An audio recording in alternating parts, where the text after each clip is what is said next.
묻지무라 간조전집 제10권 제19부 무저항 10번째 녹음. 기도드리겠습니다. 주님 은혜를 진심으로 감사드립니다. 진정한 예수 그리스도의 무저항 정신이 무엇인가, 그것을 세상의 전쟁에 어떻게 적용할 것인가, 어떤 자세로 전쟁을 볼 것인가 하는 부분들을 잘 정리해 두신 묻지무라 선생님 글을 읽고 있습니다. 좋은 글 읽으면서 현재의 세상과 또 비교해 보게 됩니다. 좋은 글 너무 아까워서 한 분에게라도 쉐어하고 싶은 마음으로 리딩해서 유튜브에 올리고 있습니다. 성령님께서 함께 하셔서 듣는 분들이 종종 있습니다. 감사를 드립니다. 내용의 그 깊이와 내용에서 전해지고자 하는 메시지가 잘 전달되었으면 좋겠습니다. 그리고 감동을 받으신 분들이 또 더 다시 듣고 다른 챕터도 듣고 해서 우리가 적어도 신앙의 선각자가 남겨두신 글을 읽을 수 있었으면 좋겠습니다. 주님께서 도와주시어서 크신 은혜로 함께하여 주시옵시고 인도하여 주시옵소서.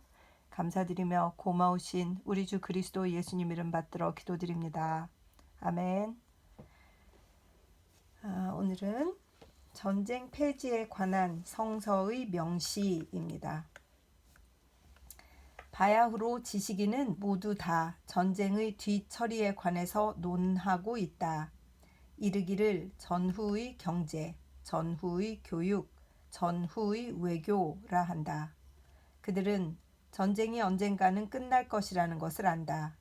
그러나 언제, 어떻게 끝날 것인지 그것에 대해서 그들은 조심스레 지식인의 침묵만 지키고 있다. 그들은 평화가 좋은 것인지는 알면서도 어떻게 하면 평화를 가져올 수 있게 하는지 그것에 대해서는 말하지 않는다.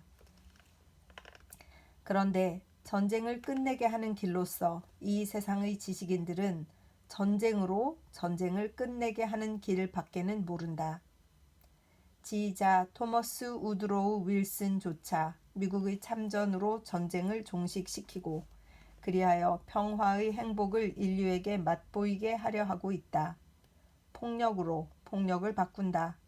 전쟁으로 전쟁을 종식시키겠다. 이 일에 관해서는 옛날 주의 무왕도 오늘날의 미국 대통령 윌슨도 그 소신은 다를 바가 없다. 그러나 내가 몇 번이고 되풀이해서 말했듯이 전쟁으로는 전쟁을 없앨 수 없다. 그와 정반대로 전쟁은 새 전쟁을 낳을 뿐이다. 지금의 유럽 전쟁이라는 것은 1870년에 독일이 유럽의 평화를 목적으로 하고 일으킨 전쟁의 결과다. 그리고 그 독불 전쟁이라는 것은 나폴레옹 대제 밑의 프랑스가 독일을 침해했던 결과로 일어난 것이다. 오늘날의 유럽 전쟁의 죄를 죄에다 독일에게만 덮어 씌우는 것은 잘못이다. 이 전쟁의 책임은 유럽 전체, 아니 세계 전체가 짊어져야 하는 것이다. 가인이 아벨을 죽인 일에 흘린 모든 피가 고여서 마침내 그 피의 강이 터져버리고 만 것이다. 청일 전쟁의 먼 원인은 히데요시가 한국을 정벌한 데 있다고 어떤 사람이 말했다. 그리고 러일 전쟁은 청일 전쟁의 계속이다. 그런데 러일 전쟁이 없었더라면 오늘날의 세계 전쟁은 일어나지 않았을 것이기 때문에 본로쿠 시대 괄호 열고 임진왜란 발발 시대 괄호 닫고 의 일본인도 역시 오늘날의 세계 대전에 책임이 있다. 참으로 무서운 것은 전쟁이다. 전쟁은 그 전쟁으로만 끝나지는 않는다. 다시금 전쟁을 일으키고 그것이 수천 년 후까지 미친다. 하나님의 진노가 전쟁 위에 머무는 것은 이 때문이다. 전쟁이 살인을 한다는 것은 단순히 맞부딪힌 적을 죽이는 데에만 그치는 것이 아니다. 미래 영겁에 걸쳐 알게 모르게 많은 사람을 죽이는 것이다. 세상에 모순이 많다지만 평화를 위해 싸운다고 하는 것보다 더 큰 모순은 없다. 평화는 전쟁을 통해서는 결코 오지 않는다. 세상에 이것보다 더 명백한 사실은 없다. 이 일에 관해서는 크로멜도, 워싱턴도, 링컨도, 글래드스턴도 모두 틀렸다. 하나님의 눈으로 보면 히데요시도, 크로멜도, 워싱턴도 그 당시의 당면한 적만 죽인 것이 아니라 지금도 여전히 살인하고 있다. 그러므로 세계의 최대 부강국인 미국이 참전한다고 해서 전쟁이 끝나지는 않는다. 그 반대로 이로 인해서 새롭게 더 큰 전쟁이 시작된 것이다. 세계는 이로 인해 조금도 빛의 영역을 향해 전진하지 못한다. 도리어 그 반대로 어두움은 갈수록 더 온 땅을 뒤엎을 뿐이다. 미국의 참전으로 인도는 향상한 것이 아니라 도리어 퇴보했다. 여기에 더 큰 전쟁의 씨앗이 뿌려진 것이다. 참으로 지금은 전후의 뒤처리를 논의할 때가 아니라 전쟁의 준비를 논할 때다. 대서양이 피바다로 변해버린 다음에는 태평양도 또한 침몰된 군함들로 메워져 버릴 것이다. 라인강이 피의 강이 되었듯이 미시시피 강도 역시 붉은 강물이 되어 흐를 것이다. 미국은 세계의 평화를 꿈꾸며 전쟁에 참가했으나 사실은 전 세계를 싸움터로 만들어가고 있다. 그러면 어떻게 하면 전쟁을 종식시킬 수 있는가? 전쟁을 그만두어야 한다. 예수님의 말씀을 쫓아 칼을 칼집에 꽂아야 한다. 폭력을 사랑으로 바꾸어야 한다.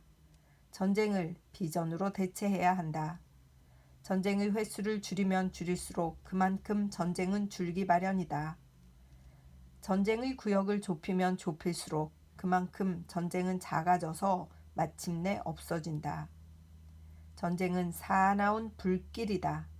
그러므로 될수록 이를 쇠퇴시킬 필요가 있다.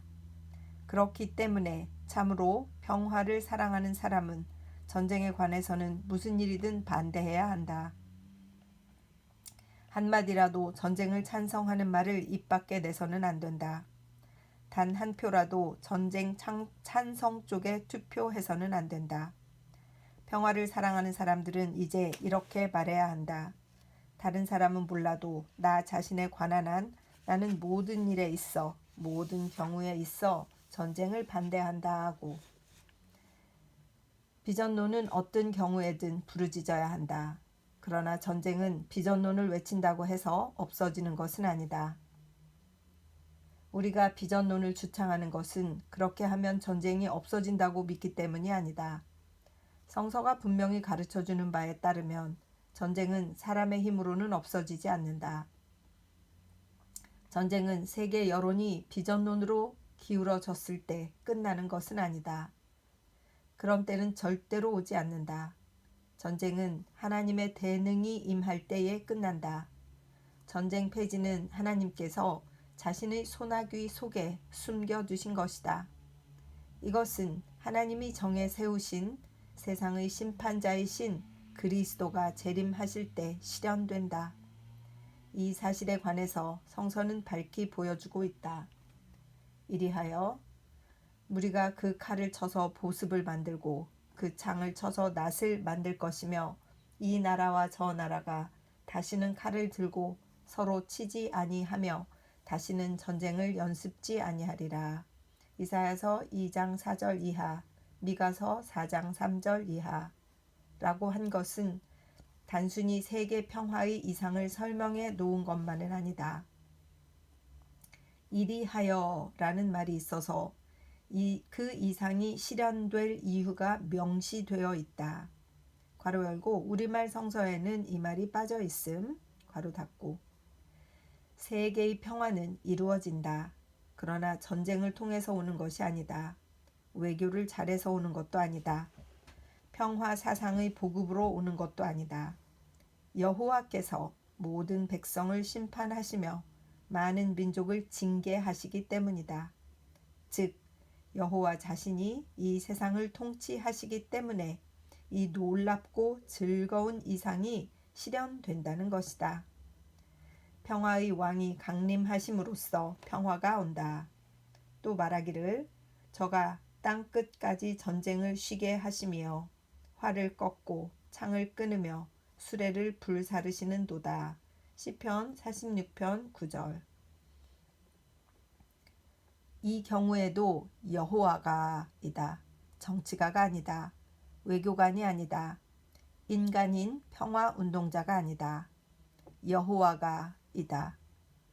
또 말하기를 그날에는 내가 저희를 위하여 들짐승과 공중의 새와 땅의 곤충으로 더불어 언약을 세우며 또 이 땅에서 활과 칼을 꺾어 전쟁을 없이 하고 저희로 평안히 눕게 하리라. 호세아서 2장 18절. 나 여호와가 이다. 활과 칼을 꺾고 전쟁을 전 세계에서 몰아내어 버리시는 그분은 그분이다. 그 밖에도 성서가 보여주는 바는 모두 이와 같다. 세계의 평화는 주님의 강림으로 도래한다는 것이다. 성서는 이 사실을 강조하고 있다. 그렇다면 신자는 무엇 때문에 비전론을 주장해야 하는가? 비전론이 실천되지도 않을 것을 알면서 비전론을 주장할 필요가 어디 있느냐고 말할 사람이 있을 것이다. 그러나 그렇지 않다. 신자가 비전론을 외치는 것은 현세에서 비전론이 실천될 것을 얘기하기 때문이 아니다. 그것이 하나님께서 기뻐하시는 바임을 믿기 때문이다. 만일 실행할 것만 기대한다면 매매춘 폐지도 주장할 필요가 없을 것이다. 금주, 금연도 역시 마찬가지다. 현세에서 죄악이 멸절될 때는 아무리 기다려야 오지 않는다. 그래도 우리는 이를 계속 반대하는 것이다. 불의는 끊어 없앨 수 있건 없건 간에 어떤 경우라도 반대해야 한다. 만일 없어질 것을 꼭 기대하고 하는 반대가 아니라면 애초부터 반대할 필요도 없다고 한다면 세상에 있는 죄악 중에 우리가 반대해야 될 것은 하나도 없을 것이다. 신자는 일의 성취 여부를 보아가면서 해서는 안 된다. 하나님의 뜻에 맞으면 하는 것이고 하나님의 뜻에 맞지 않으면 안 하는 것이다. 전쟁은 모든 죄악을 합친 것이다. 죄악이란 바로 전쟁이라고 말한 대로 조금도 지나친 말이 아니다.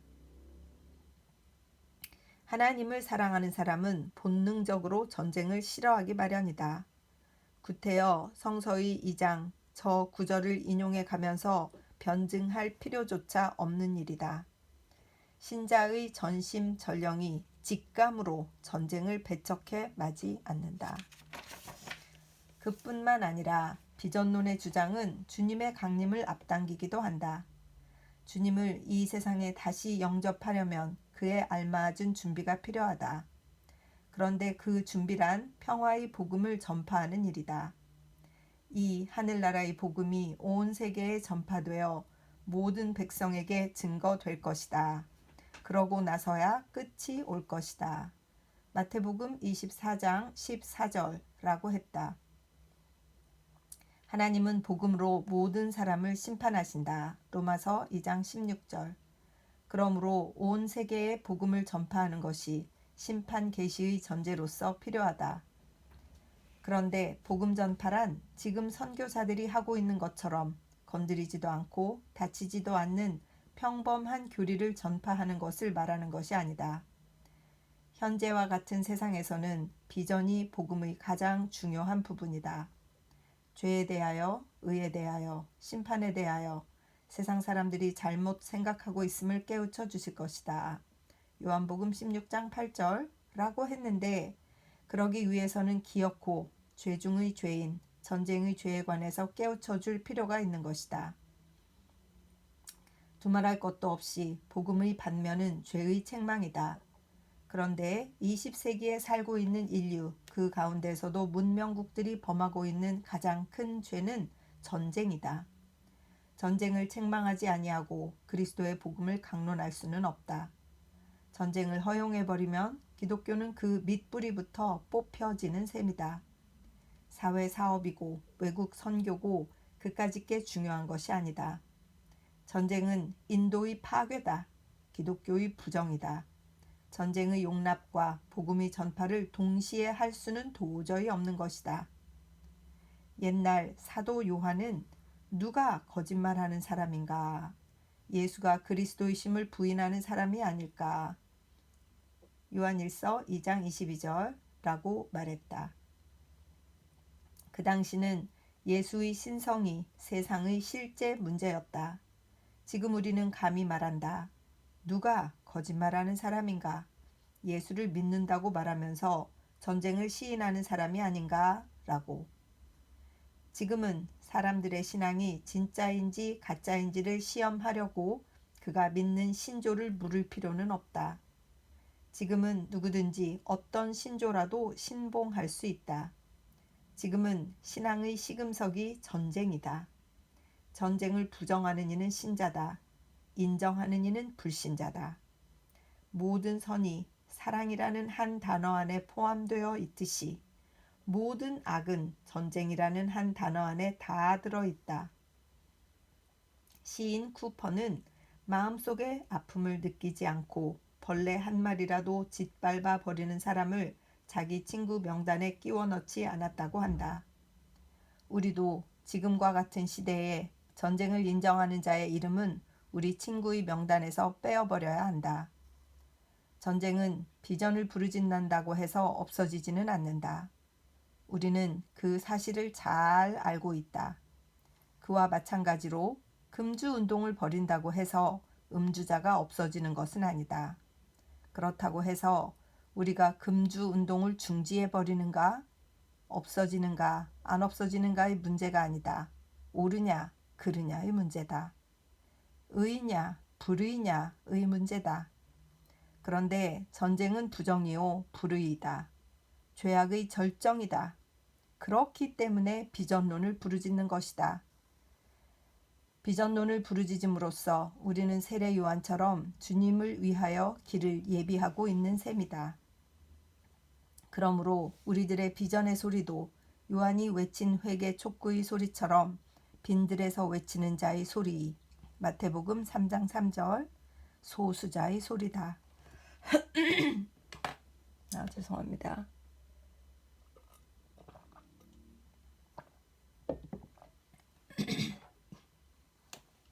세상과 교회로부터 조롱을 받는 소리다. 그러나 이를 외치지 아니하면 주님이 그 의의 심판을 행하실 수가 없다.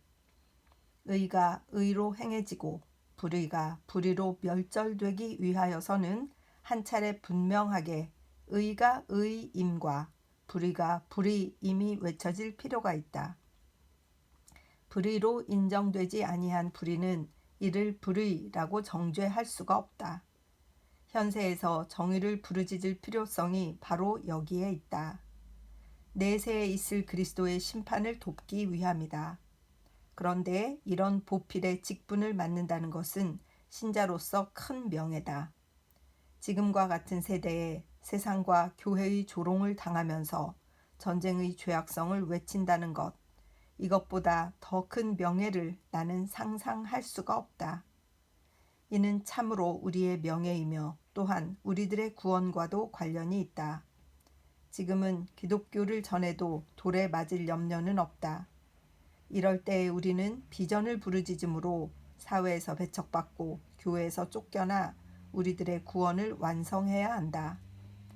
참으로 지금과 같은 시대에 예언자가 빌던 축복은 비전을 외치는 사람 위에 풍성히 임하는 것을 보게 될 것이다. 좋은 소식을 가져오며 평화를 공포하며 복된 좋은 소식을 가져오며 구원을 공포하며 시온을 향하여 이르기를 내 하나님이 통치하신다 하는 자의 산을 넘는 발이 어찌 그리 아름다운고.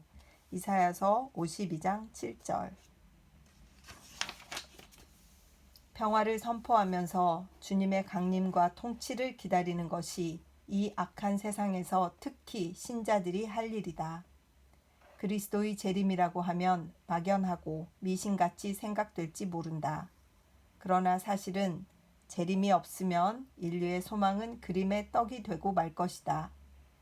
만일 전능하신 하나님, 영원하신 아버지, 평화의 왕 되시는 분이 몸소 인류 가운데 내려오셔서 공평과 정의로 만국 백성을 심판하시지 않으면 세계 평화는 도저히 기대할 수 없다. 세계 평화에 관련된 인간의 계획은 모두 수포로 돌아가고 말 것이다. 카네기가 기탁한 평화궁의 건설이 준공된 이후에 이번 세계대전이 시작되었다. 사람들은 평안하다, 안전하다고 말할 그때에 갑자기 그에게 멸망이 덮칠 것이다. 데살로니가 전서 5장 3절라는 성서의 말씀이 사실로 나타났다.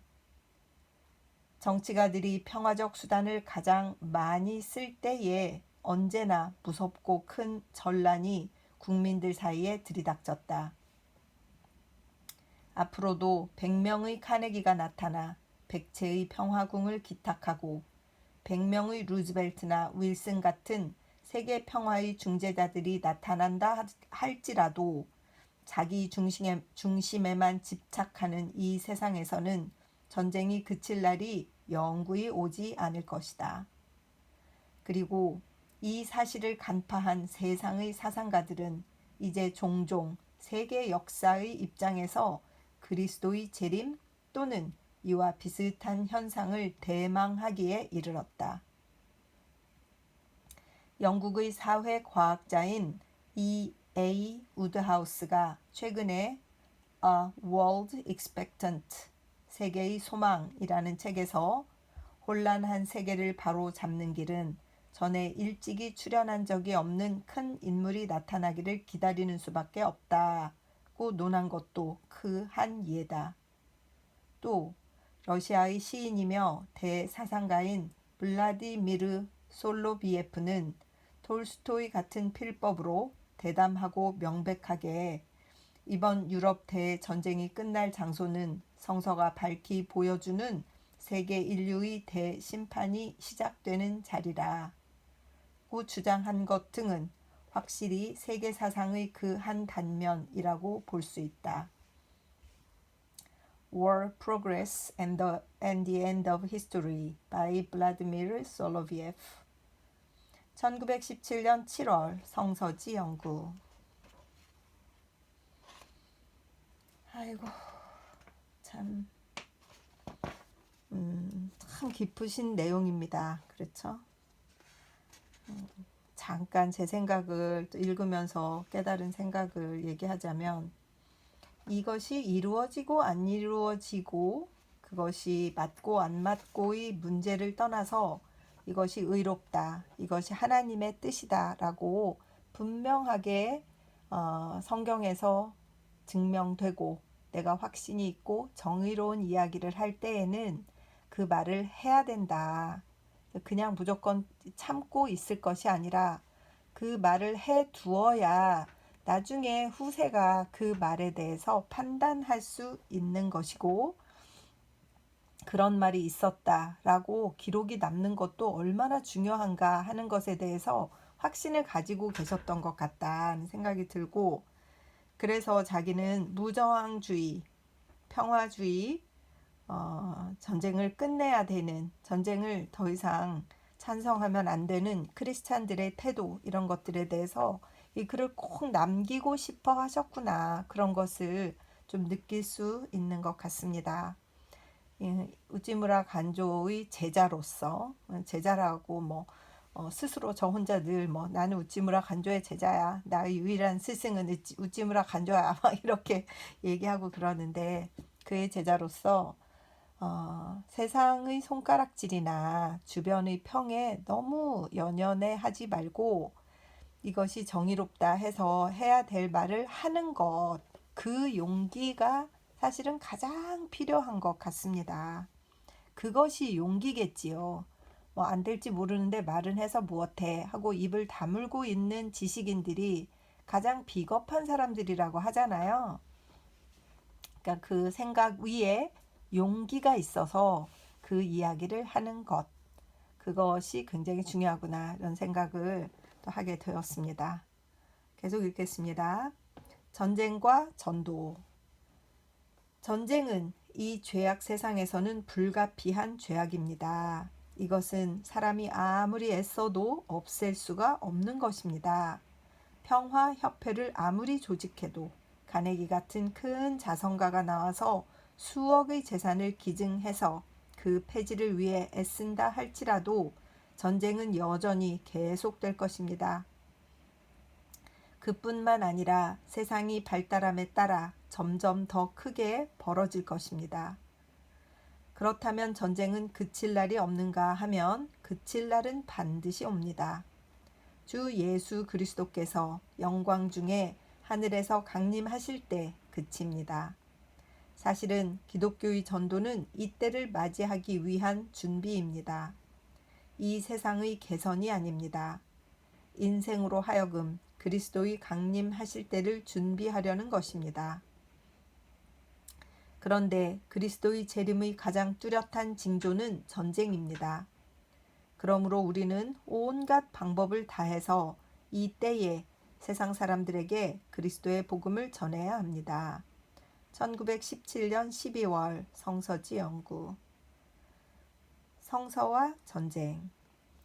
구미의 기독교 신자들은 성서를 종교 도덕의 표준으로 삼아 성서에 따라 일부 일처제를 주장하며 성서에 따라 세례를 베풀고 성서에 따라 성찬식을 거행한다.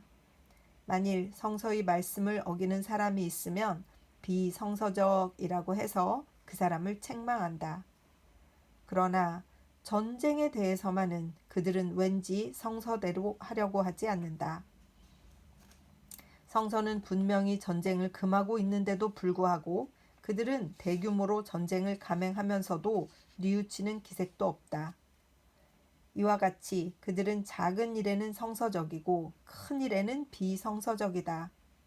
성서의 말씀을 빌어서 표현한다면 그들은 하루살이는 걸러내고 낙타는 통째로 삼키고 있다. 마태복음 23장 24절.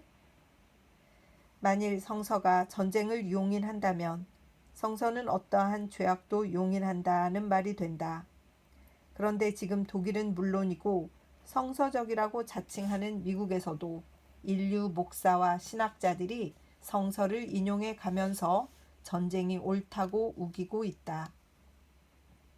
이와 같이 이런 목사나 신학자들은 약한 이에게는 강하게 꾸짖고 강한 이에게는 약하게 꾸짖는다.